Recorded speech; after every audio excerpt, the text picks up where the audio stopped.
마지막 대망의 3단계에서 우리가 제일 좋아하는 밥이나 빵 같은 탄수화물 그리고 달콤한 디저트를 먹는 겁니다. 어때요? 순서만 바꾸는 거니까 정말 쉽죠?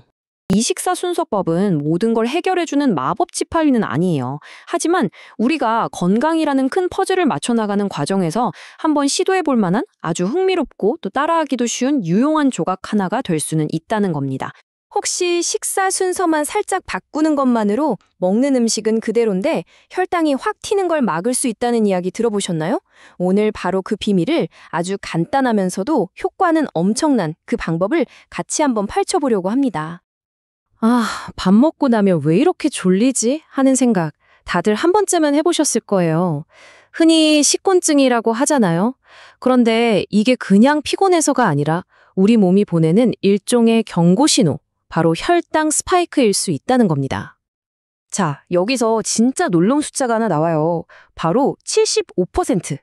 이게 무슨 뜻이냐면요. 우리가 먹는 음식 종류나 양은 그대로 두고 오직 먹는 순서만 바꿨을 뿐인데 혈당 스파이크를 최대 75%까지 줄일 수 있다는 연구 결과가 있다는 거예요.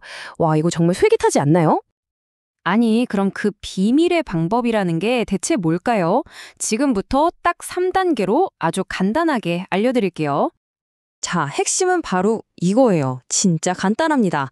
첫 번째, 식사 시작은 무조건 섬유질이 풍부한 채소부터. 그리고 두 번째, 그 다음에 단백질이랑 지방을 먹어주는 거죠. 그리고 마지막, 대망의 3단계에서 우리가 제일 좋아하는 밥이나 빵 같은 탄수화물 그리고 달콤한 디저트를 먹는 겁니다. 어때요? 순서만 바꾸는 거니까 정말 쉽죠? 자, 그럼 우리가 계속 얘기하는 이 식후 혈당 스파이크라는 게 정확히 뭘까요? 말 그대로예요. 밥 먹고 나서 우리 피 속에 있는 포도당 수치가, 그러니까 혈당이 갑자기 롤러코스터처럼 확 치솟는 현상을 말하는 건데요. 가끔 이러는 건 괜찮은데 이런 스파이크가 너무 자주 그리고 너무 높게 반복되면 장기적으로 우리 건강에 빨간불이 켜질 수 있기 때문에 관리가 정말 중요하다고 하는 거죠. 말로만 들으면 좀 헷갈릴 수 있으니까 아주 구체적인 예시를 한번 들어볼게요. 자, 오늘 식탁에 브로콜리, 연어, 아보카도, 그리고 흰쌀밥, 디저트로 초코 케이크가 있다고 상상해 보세요. 이 방법을 적용하면 어떻게 먹어야 할까요? 네, 맞습니다. 일단 아삭아삭한 브로콜리부터 먹는 거예요. 그 다음에 단백질인 연어랑 지방이 풍부한 아보카도를 먹고요. 그리고 마지막으로 탄수화물인 밥이랑 달콤한 케이크를 즐기는 거죠. 보세요. 먹는 건 하나도 안 바뀌었죠? 순서만 살짝 바꿨을 뿐입니다. 아니 근데 진짜 신기하지 않아요? 그냥 순서만 바꿨는데 어떻게 혈당이 덜 오를 수 있을까요? 그 과학적인 원리가 세 가지 아주 재미있는 키워드 안에 숨어 있습니다. 바로 방어막, 완충제, 그리고 충격 최소화예요. 자, 첫 번째 키워드, 방어막의 비밀은 바로 식이섬유입니다. 우리가 채소를 가장 먼저 먹으면 그 안에 있는 풍부한 식이섬유가 우리 위장에 먼저 도착해서 끈적한 그물 같은 일종의 방어막을 쳐주는 거예요. 그럼 이 방어막이 뭘 하냐? 나중에 들어오는 탄수화물이 포도당으로 분해돼서 흡수되는 속도를 물리적으로 늦춰주는 거죠. 혈당이 갑자기 확 튀어오르는 걸 막아주는 1차 방어선인 셈입니다. 그 다음 두 번째 키워드는 완충제입니다. 바로 단백질과 지방의 역할인데요. 아시다시피 단백질이랑 지방은 소화되는데 시간이 꽤 걸리잖아요. 그래서 이걸 먼저 먹어두면 포만감도 빨리 와서 과식을 막아주고 또 음식물이 위에서 머무는 시간을 늘려주는 효과가 있어요. 혈당 상승이라는 자동차에 브레이크를 한 번 더 걸어주는 아주 훌륭한 완충제 역할을 하는 겁니다.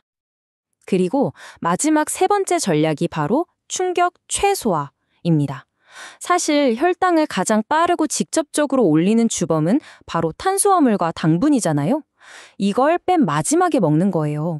왜냐하면 이미 우리 위장 안에는 식이섬유라는 방어막과 단백질, 지방이라는 완충제가 딱 자리를 잡고 있거든요.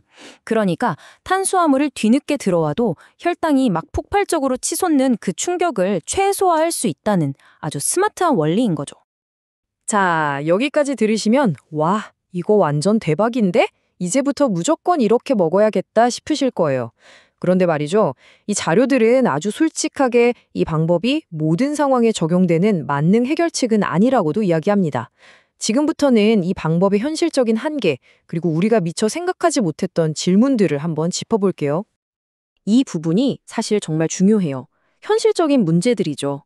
예를 들어서 비빔밥이나 김치찌개처럼 이미 모든 재료가 다 섞여 있는 음식은 순서를 어떻게 나눠서 먹죠? 좀 애매하죠? 또 이 방법을 꾸준히 실천하면 장기적으로 당뇨병 위험을 낮춘다거나 하는 확실한 데이터가 있느냐 하면 아직은 좀 부족합니다. 물론 이미 당뇨 같은 질환이 있는 분들은 당연히 의사 선생님과 먼저 상의하셔야 하고요. 그리고 솔직히 말해서 다 같이 하는 회식 자리에서 저는 채소부터 먹겠습니다 하면서 순서 지키기, 눈치 보이고 좀 어렵잖아요. 마지막으로 저탄수화물 식단이나 운동처럼 이미 효과가 입증된 다른 방법들이랑 비교했을 때 과연 어느 정도의 효과가 있는지도 좀 더 연구가 필요한 부분입니다. 자, 그럼 이 모든 장점과 또 현실적인 한계점들을 다 고려했을 때 우리는 이 식사 순서법을 어떻게 받아들이고 활용하면 좋을까요? 마지막으로 이 작은 습관이 우리에게 주는 진짜 의미를 한번 정리해 보겠습니다. 저는 이 문구가 핵심을 잘 짚어준다고 생각해요. 어쩌면 건강이라는 아주 큰 그림은 우리가 평소에 무심코 지나치는 이런 작은 퍼즐 조각들이 하나하나 모여서 완성되는 것일지도 모른다는 거죠. 다시 말해, 이 식사 순서법은 모든 걸 해결해주는 마법 지팡이는 아니에요. 하지만 우리가 건강이라는 큰 퍼즐을 맞춰나가는 과정에서 한번 시도해볼 만한 아주 흥미롭고 또 따라하기도 쉬운 유용한 조각 하나가 될 수는 있다는 겁니다. 오늘 우리가 함께 나눈 이 이야기가 여러분이 평소 식사 습관을 잠시 돌아보는 작은 계기가 되었으면 좋겠습니다. 마지막으로 이 질문을 한번 던져보면서 마무리할까 합니다. 오늘 이야기한 식사 순서 말고도 혹시 밥을 먹는 속도라든지 매일 비슷한 시간에 식사를 하는 규칙성 같은 또 다른 사소한 습관들이 우리가 전혀 예상치 못한 방식으로 여러분의 건강이라는 큰 그림을 그리고 있는 건 아닐까요?